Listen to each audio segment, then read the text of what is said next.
And what's interesting is what we need God for and call out to God for in our youth is not what we call out for as we get older, right? I mean, think about what your prayers were like when you were a young teenager, right? If you knew the Lord, then think of how that prayer changes throughout each season of your life.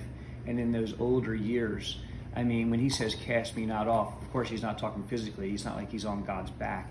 He's talking about emotionally. He's using a word, don't forsake me. Don't turn away from me. I need you now, even in the latter years. And I think there's some of us that think, and I have this idealistic ideation as well, that my latter years are going to be my gravy years. And, you know, now being in ministry and in people's lives for as long as I have, I realize that sometimes people's hardest battles are fought in those last years of their life for different reasons. Whether it's their children or grandchildren, the longer their legacy gets, the more concerns and heavy hearts they have, because there's more people to care for. Yeah. Or my own physical frame is failing, or I'm beginning to ask questions that I never asked before about, was I significant? Did I make a difference? What am I really leaving behind?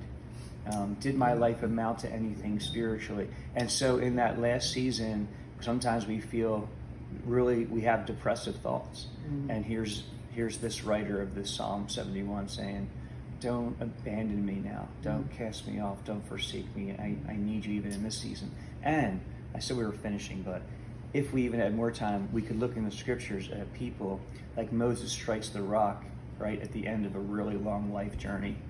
David, it's in the latter years of his life that he takes Bathsheba and kills Uriah, right? So like you look at Solomon's in the latter years of he takes these wives and concubines after he's known for this man with wisdom and riches and huge admiration, and then all of a sudden he just makes some really what seems to be foolish decisions in the latter season. King Asa.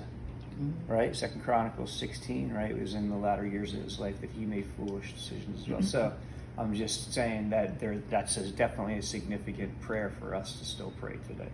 One of the things I used to